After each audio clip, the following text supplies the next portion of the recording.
So good morning friends. ఈరోజు మనం నివెస్ట్ plus plan గురించి మనం మాట్లాడుకుందాం. ఈ నివెస్ట్ ప్లస్ ప్లాన్ మనకి ఎలా పనిచేస్తుంది, అసలు నివెస్ట్ ప్లస్ ప్లాన్ అంటే ఏంటి, దీని ఫీచర్స్ ఏంటి, దీని బెనిఫిట్స్ ఏంటి, కస్టమర్కి మనం ఏ విధంగా అమ్మచ్చు, ఈ విషయాల మీద మనం చర్చించుకుందాం. ఓకేనా? సో నివెస్ట్ ప్లస్ ప్లాన్ అనేది ఏంటి అంటే మనం ఫస్ట్ తెలుసుకోవాల్సింది, ఇది ఒక యూనిట్ లింక్డ్ ప్లాన్. యూనిట్ అంటే ఏంటి అంటే ఇది షేర్ మార్కెట్తో లింక్ అయి ఉంటుందండి. యూనిట్ అని వచ్చిందంటే ఇది ఒక షేర్ మార్కెట్ ప్లాన్ అనేది మీరు తెలుసుకోవాలి. యూనిట్ లింక్డ్ అని ఎక్కడైనా వస్తాయి. అలాగే నాన్ పార్టిసిపేటింగ్ అంటే ఏంటంటే మనకి ఎల్ఐసికి ప్రతి సంవత్సరం ప్రతి పాలసీలో బోనస్ అనేది డిక్లేర్ చేస్తారు కదా, అది ఎల్ఐసి బోనస్లో పార్టిసిపేట్ చేస్తుంది కాబట్టి దాన్ని పార్టిసిపేటింగ్ అంటారు. ఇది దాంట్లో పార్టిసిపేట్ చేయదు. ఓకే, ఈ ప్లాను దీంట్లో పార్టిసిపేట్ చేయదు కాబట్టి నాన్ పార్టిసిపేటింగ్. అలాగే సింగిల్ ప్రీమియం అంటే ఏంటంటే ఒకసారి మాత్రమే మీరు కడతారు, అంటే రెగ్యులర్గా మీరు కట్టక్కర్లేదు. రెగ్యులర్గా కట్టే ప్లాన్స్ని ఏమంటారు? నాన్ సింగిల్ ప్రీమియం అంటారు. ఇది మీకు ఆల్రెడీ తెలుసు. నాన్ సింగిల్ ప్రీమియం అంటే ఏంటంటే జీవన్ లాభ్, జీవన్ లక్ష్య, జీవన్ ఉత్సవ్ ఇవన్నీ కూడా నాన్ సింగిల్ ప్రీమియం కింద వస్తాయి. దీన్ని ఎన్ఎస్పి కూడా అంటాం. ఎస్పి అనేది మీకు తెలుసు ఆల్రెడీ, సింగిల్ ప్రీమియం. అలాగే ఇది ఇండివిజువల్ లైఫ్ ఇన్సూరెన్స్ ప్లాన్, అంటే ఒక మనిషికి ఇండివిజువల్గా తీసుకునే ప్లాన్. ఓకేనా? సో ఇది దీని అర్థం. ఎలిజిబిలిటీ ఏంటి? దీంట్లో మనకి ఎలిజిబిలిటీ కండిషన్స్ ఏంటో తెలుసుకుందాం. దీంట్లో 2 ఆప్షన్స్ ఉంటాయండి, ఆప్షన్ 1, ఆప్షన్ 2. ఆప్షన్ 1 అంటే basic sum assured 1.25 times of single premium. అంటే దాని అర్థం ఏంటి? ఫర్ ఎగ్జాంపుల్ నేను 2 lakhs డిపాజిట్ చేశాను అనుకున్నాను, దాంట్లో 1.25 టైమ్స్ నాకు ఇన్సూరెన్స్ కవరేజ్ ఉంటుంది. ఓకేనా? సో 2 into 1.25 టైమ్స్ అంటే 2.5 టైమ్స్, అంటే 2.5 టైమ్స్ నాకు సమ్ అష్యూర్డ్ అనేది ఇక్కడ క్యాలిక్యులేట్ అవుతుంది. ఏజ్ ఆఫ్ ఎంట్రీ ఎంత, ఎవరు తీసుకోవచ్చు? 90 days కంప్లీట్ అయిన పిల్లలు, అలాగే 70 years దగ్గర పడిన ఓల్డ్ ఏజ్ పర్సన్స్ కూడా దీన్ని తీసుకోవచ్చు. మెచ్యూరిటీ ఏజ్ ఎంత? 18 years మినిమం కంప్లీట్ అవ్వాలి. అంటే ఏంటి? ఫర్ ఎగ్జాంపుల్ ఒక మనిషి 0 yearsలో తీసుకున్నారనుకోండి, ఓకేనా, ఏజ్ 0లో తీసుకున్నారనుకోండి, దానికి మ్యాక్సిమం ఎంత? కనీసం 18 years, అంటే మేజర్ అవుతే కానీ మెచ్యూరిటీ అవ్వదు. అదే వీళ్ళు ఫర్ ఎగ్జాంపుల్ 30 years వ్యక్తి తీసుకున్నాడు అనుకోండి, 30 years వ్యక్తి తీసుకుంటే ఇక్కడ పాలసీ టర్మ్ ఎంత ఇచ్చారు? 10 to 25, అంటే ఎంత? మినిమం 10 years అయినా పెట్టుకోవచ్చు, లేకపోతే మ్యాక్సిమం 25 years వరకు టర్మ్ మనం పెట్టుకోవచ్చు. అలాగే మెచ్యూరిటీ ఏజ్ 85 years దాటకూడదు, ఇది మనం గుర్తుపెట్టుకోవాలి. ఓకేనా? అలాగే ఇప్పుడు ఆప్షన్ 2కి వచ్చాం అనుకోండి. ఆప్షన్ 2కి వస్తే మనకి ఏంటి అంటే దీంట్లో కూడా మన కండిషన్స్ ఏం మారవు, జస్ట్ చిన్న బేసిక్స్ మారుతాయి. ఇక్కడ ఏంటంటే ఇక్కడ 10 times కవరేజ్ ఇస్తారు. అంటే ఇప్పుడు మీరు 2 lakhs ఇక్కడ డిపాజిట్ చేశారనుకోండి, మీకు కవరేజ్ ఎంత? ఇంటూ 10 times, అంటే ఆల్మోస్ట్ మీకు 20 lakhs కవరేజ్ వస్తుంది. ఓకేనా? ఇక్కడ ఏజ్ ఆఫ్ ఎంట్రీ కూడా సేమ్ అండి, 90 days.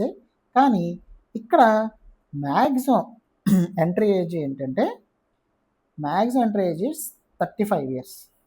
35 years దాటి వాళ్ళు తీసుకోకూడదు. ఓకేనా?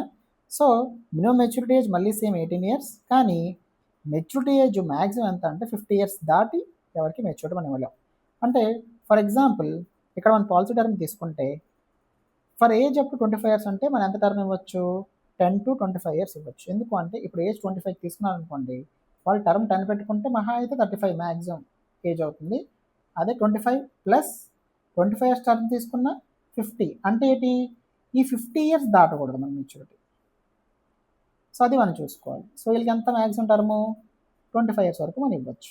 అదే 26 to 30 అనుకోండి, వీళ్ళకి ఎంత ఇస్తాం? 10 to 20. అదే ఏజ్ ఆఫ్ ఎంట్రీ 31 to 35 అనుకోండి, వాళ్ళకి ఇచ్చే ఏజ్ మనం టర్మ్ ఇచ్చేది 10 years మనం ఇస్తాం. ఇది ఆప్షన్ 1 మనకు చాలా ఇంపార్టెంట్ అండి, ఎక్కువగా ఆప్షన్ 1 తీసుకుంటారు. ఆప్షన్ 2 చాలా రేర్గా ఉంటాయి, బట్ మీరు జనరల్గా తెలుసుకోవడానికి చెప్పడం జరిగింది. ఇప్పుడు సింగిల్ ప్రీమియం ఎంత తీసుకోవచ్చు మనం? మినిమం ఛార్జెస్ ఏంటి, మినిమం ఏంటి అసలు?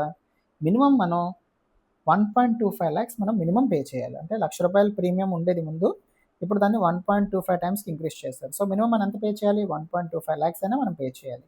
మ్యాక్సిమంకి ఎటువంటి లిమిట్ లేదండి. అలాగే మనం ఇంక్రీజ్ చేసుకోవాలనుకుంటే అది మల్టిపుల్స్ ఆఫ్ 10,000, అంటే ఏంటి? 10,000 అండ్ అబోవ్. అంటే ఫర్ ఎగ్జాంపుల్ 1,20,000 ఉందనుకోండి, దీనికి మ్యాక్సిమం మల్టిపుల్స్ అంటే 10,000 యాడ్ చేసుకొని మనం తీసుకోవచ్చు. సో 1,35,000, 1,45,000, 1,50,000, అంటే 10,000, 15,000 అయినా మనకు పర్లేదు. ఓకేనా? సో ఇది మనం గుర్తుపెట్టుకోవాలి. నెక్స్ట్ రిస్క్ కవరేజ్ ప్రతి ఒక్కరికి కూడా సేమే. జనరల్గా ఏంటంటే 18 ఇయర్స్ అబోవ్ అందరికీ కూడా ఇమీడియట్గా స్టార్ట్ అవుతుంది. కానీ పిల్లలకి కొంచెం డిఫరెంట్ కండిషన్స్ ఉంటాయి. ఇప్పుడు లెస్ దెన్ 8 ఇయర్స్ ఉన్నారనుకోండి, risk cover will start on completion of 8 years. అంటే జనరల్గా మనకి ఏమవుతుందంటే చిన్నపిల్లలు స్టార్ట్ చేసేవారికి ఫస్ట్ 2 ఇయర్స్ మనకి రిస్క్ కవరేజ్ ఇవ్వండి. ఓకేనా? ఎందుకైతే పుట్టిన పిల్లలకి ఏదైనా డిసీజ్ ఉండొచ్చు, లేకపోతే ఇంకా ఎన్వైర్మెంట్కి అడాప్ట్ అవ్వకుండొచ్చు. బై బర్త్ డిఫెక్ట్స్ 2 ఇయర్స్ లోపల మనకు తెలియవు. 2 ఇయర్స్ లోపల తెలిసిపోతాయి. 2 ఇయర్స్ తర్వాత మనకు అవసరం ఉండదు కాబట్టి 2 ఇయర్స్ వరకు వీళ్ళు వెయిటింగ్ పీరియడ్ పెడతారు. అందుకు రిస్క్ కవరేజ్ జనరల్గా పిల్లలకి ఏంటంటే ఫస్ట్ 2 ఇయర్స్ ఉండవు, 3rd ఇయర్ స్టార్ట్ అవుతుంది. అదే 8 ఇయర్స్ పిల్లలకి అనుకోండి, 8 ఇయర్స్ వాళ్ళకి అయితే ఇమీడియట్గా స్టార్ట్ అవుతుంది. ఇది మీరు గుర్తుపెట్టుకోండి.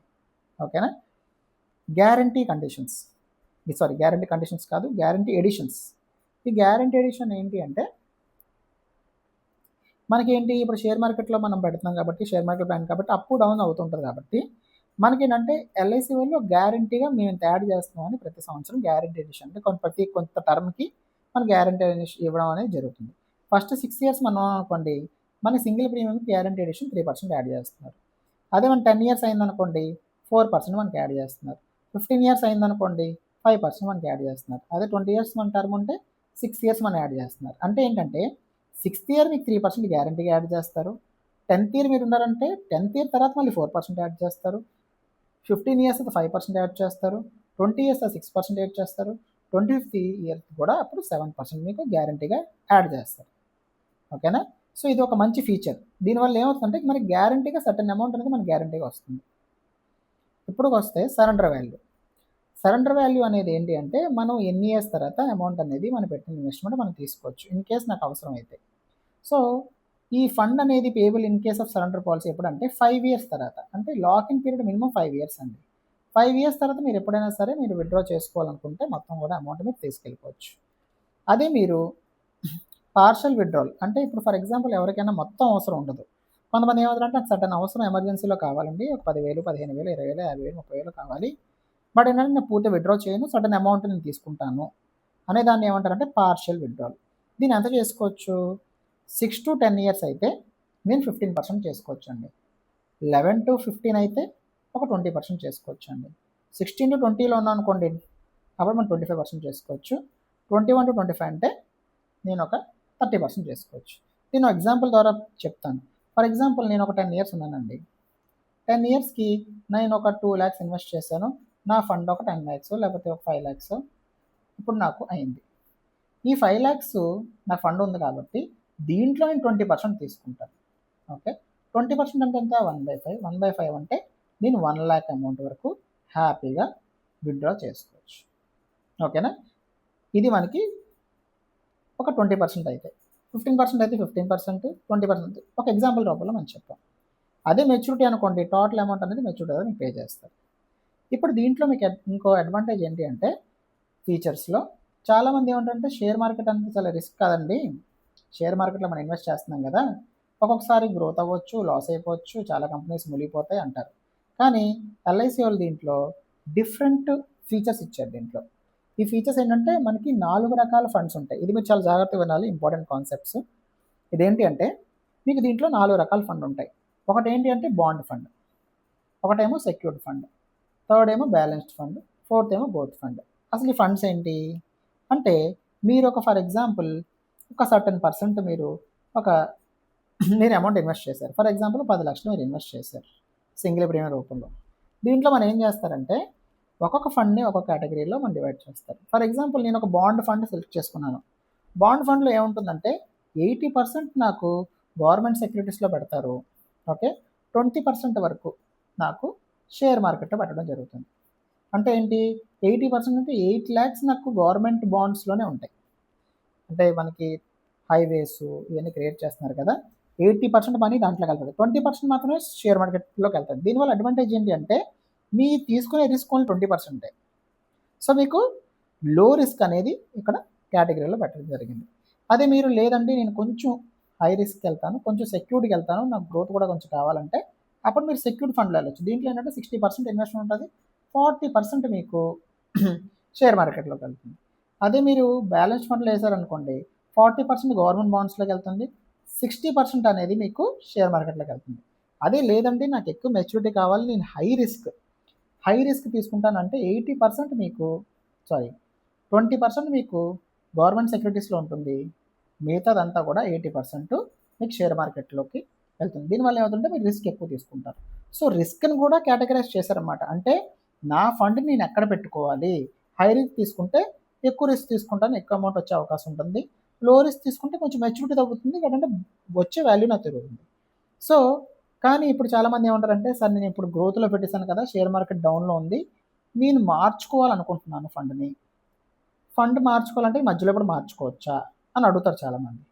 సో అంటే మార్చుకోవచ్చండి. దీన్ని ఏమంటారంటే స్విచ్ అంటారు. అలాగా ఈ స్విచ్ అనేది మీకు సంవత్సరానికి 4 సార్లు ఇస్తారు. ఎన్నిసార్లు అండి? 4 సార్లు. ఈ 4 సార్లు మనం ఏం చేయాలి? స్విచ్ అనేది మీరు మార్చుకోవచ్చు. అంటే ఏంటంటే నేను ఫర్ ఎగ్జాంపుల్ నేను ఇప్పుడు గ్రోత్ ఫండ్లో ఉన్నాను. గ్రోత్ ఫండ్లోంచి నేను ఇప్పుడు ఏం చేస్తానంటే నాకు సెక్యూర్డ్ ఫండ్లో కావాలి. సో మీరు ఏంటంటే ఒక స్విచ్ పర్ ఇయర్ అంటే 4 స్విచ్చెస్లో ఒక స్విచ్ మీరు వాడుకోవచ్చు. అలాగే లేదు నాకు ఇప్పుడు బాండ్ ఫండ్లో ఉంది, నేను గ్రోత్ ప్రిఫర్ చేస్తున్నాను, నాకు రాబోయే 5 సంవత్సరాలు మా పిల్లల మ్యారేజ్ ఉంది, ఎక్కువ ఫండ్కి నేను టార్గెట్ చేస్తున్నాను, సో అందుకే మీరు బాండ్ ఫండ్లో తీసుకెళ్ళి గ్రోత్ ఫండ్లో పెట్టుకోవచ్చు. ఇది ఒక స్విచ్. అలా మీరు సంవత్సరానికి 4 సార్లు మార్చుకోవచ్చు. దాని తర్వాత మార్చుకున్నందుకు 100 రూపీస్ అయితే మీకు ఛార్జ్ చేస్తారు. ఓకేనా? సో మీకు స్విచ్చెస్ అంటే రిస్క్ను కూడా మీరు అటు ఇటు మార్చుకునే అవకాశం మీకు ఉంది. ఓకేనా? నెక్స్ట్ ఇప్పుడు ఈ రోజుల్లో ఇప్పుడు నివేష్ ప్లస్ ఇది 2025లో నేను తీసుకున్న చార్ట్ అండి. నివేష్ ప్లస్ ఈరోజు అంత గ్రోత్లో ఉంది. మీరు బాండ్ ఫండ్లో కానీ పెట్టుంటే మీకు వచ్చే గ్రోత్ రేట్ లీస్కు తక్కువ ఉండగా 4.88%, సెక్యూరిటీలో పెట్టుంటే మీకు 9.3%, అదే మీరు బ్యాలెన్స్లో పెట్టడం 11.79%, గ్రోత్లో పెట్టుంటే మీరు 15.63%. అంటే ఏంటంటే ఫర్ ఎగ్జాంపుల్ మీరు ఫేస్ వాల్యూ 10 రూపాయలు అనుకోండి, 10 లక్షలు అనుకోండి. ఈరోజు మీ వాల్యూ ఎంత ఉంటుంది? 12.99 ల్యాక్స్. ఇదే 10 లక్షలు ఇన్వెస్ట్ చేస్తే 16 ల్యాక్స్. ఇదే 10 బ్యాలెన్స్లో పెంచితే 18 ల్యాక్స్. ఇదే 10 లక్షలు గ్రోత్లో ఫండ్ చేస్తే 21 ల్యాక్స్. అంటే ఇక్కడ చూస్తే 2020లో చేసిన ఇన్వెస్ట్మెంటు 2025కే అంటే 5 సంవత్సరాలకే నాకు వచ్చిన 10 లక్షలు ఎంత అయిపోయి 21 ల్యాక్స్ అయ్యి. సో ఇది మనం చెప్పడం కాకుండా మీకేంటంటే ఒక ప్రూఫ్ కూడా తీసుకొచ్చు. ఈ ప్రూఫ్ వల్ల ఏంటంటే ఇది ఒక మన ఎల్ఐసి ప్లాన్ అండి. ఇది 10/6/2025ని ప్రింట్ చేశారు. కస్టమర్ వచ్చి మెచ్యూరిటీ తీసుకుంటే ఆ షీట్ మేము తీసుకున్నాం. ఆ షీట్ తీసుకున్నప్పుడు అతను ఇన్వెస్ట్మెంట్ ఎంత చేశారు 2020లో, అప్పుడు ₹1,00,000 ప్రీమియం మాత్రం ఉండేది. సో అతను ₹1,00,000 ఇన్వెస్ట్ చేశారు. అప్పుడు అతని ఏజ్ వాళ్ళ అబ్బాయికి అతను చేశారు, 23 ఇయర్స్ అబ్బాయి ఏజ్. ఇప్పుడు 5 ఇయర్స్కి ఆ ₹1,00,000 కాస్త 2,06,743 రూపీస్ అయింది. అంటే ఏంటి? ఆల్మోస్ట్ 15.63% నాకు కాంపౌండింగ్ యాన్యువల్ గ్రోత్ రేట్ అయింది. సో 5 ఇయర్స్కి నాకు మనీ అనేది ఆల్మోస్ట్ డబుల్ అయింది. సో ఇలాగే ఉంటుందని మనం చెప్పలేమండి. ఎందుకైతే షేర్ మార్కెట్ అనేది అప్ డౌన్ అవుతూ ఉంటాయి. అందుకే ఈరోజు ఇప్పుడు ఆల్రెడీ మనకి జనరల్గా యుక్రెయిన్ వార్ అన్నీ అవుతున్నాయి, అలాగే ఇరాక్ యుఎస్ వార్ అవుతున్నాయి. కాబట్టి ప్రజెంట్ ఉన్న సిచ్యువేషన్ కూడా మీకు తీసుకొచ్చాను. ఈ రోజు ఉన్న గ్రోత్ రేట్ ప్రకారంగా ఈ రోజు ప్రజెంట్ ఉన్న డేలో ఈరోజు డేట్ 14/7/26. సో ఈరోజు ప్రకారంగా చూసుకుంటే ఈరోజు ఉన్న గ్రోత్ రేటు ఆల్మోస్ట్ 13% దగ్గరికి ఉంది. సో ఇలా నేను ఒక 1.25 ల్యాక్స్ ఇన్వెస్ట్ చేస్తే నాకు రాబోయే 25 సంవత్సరాల్లో ఎంత అమౌంట్ వస్తుందో మీకు ఒక చార్ట్ తయారు చేస్తుంది. సో ఇక్కడ చూసుకుంటే నేను 1.25 ల్యాక్స్ 5 ఇయర్స్ తర్వాత నాకు ఎంత వస్తుందండి? 2.28 ల్యాక్స్. అలాగే 10 ఇయర్స్ ఎంత వస్తుందండి? 4.17 ల్యాక్స్. 15 ఇయర్స్కి ఎంత వస్తుందండి? 17.61 ల్యాక్స్. 20 ఇయర్స్ ఎంత వస్తుందండి అంటే 13.91 ల్యాక్స్. 25 ఇయర్స్ ఎంత వస్తుందంటే 25 ల్యాక్స్. అంటే ఆల్మోస్ట్ మీరు 1,25,000 ఇన్వెస్ట్ చేస్తే షేర్ మార్కెట్ పరంగా సిఏజిఆర్ పరంగా నాకు వచ్చేది 1,25,000కి రాబోయే 25 సంవత్సరంలో 25 లక్షలు మనకి మార్కెట్ రూపంలో పెట్టిన ప్లాన్ ప్రకారంగా మనకు వస్తాయి. అదే మనం 2.5 ల్యాక్స్ ఇన్వెస్ట్ చేస్తే 50 ల్యాక్స్, 5 ల్యాక్స్ ఇన్వెస్ట్ చేస్తే 1 crore, 10 ల్యాక్స్ ఇన్వెస్ట్ చేస్తే 2 crores, 20 ల్యాక్స్ ఇన్వెస్ట్ చేస్తే ఆల్మోస్ట్ 25 ఇయర్స్కి మనకి 4 crore అసెట్ అనేది మనకు తయారవుతుంది. ఓకేనా? సో ప్రతి ఒక్కరికి వాళ్ళకున్న టార్గెట్స్ లైఫ్లో ఉంటాయి కదండి. ప్రతి ఒక్కరికి కూడా మనకి గోల్స్ ఉంటాయి. మనం ఇంత సంపాదించాలి, పిల్లలకి ఇది చేయాలి, ఓకేనా, పిల్లలకి 18 సంవత్సరాలు 20 సంవత్సరాలు వచ్చిన తర్వాత నాకు ఇంత డబ్బులు కావాలి, అలాగే పిల్లల ఎడ్యుకేషన్కి నాకు ఇంత అమౌంట్ కావాలి అనే టార్గెట్ మన మైండ్లో ఉంటుంది.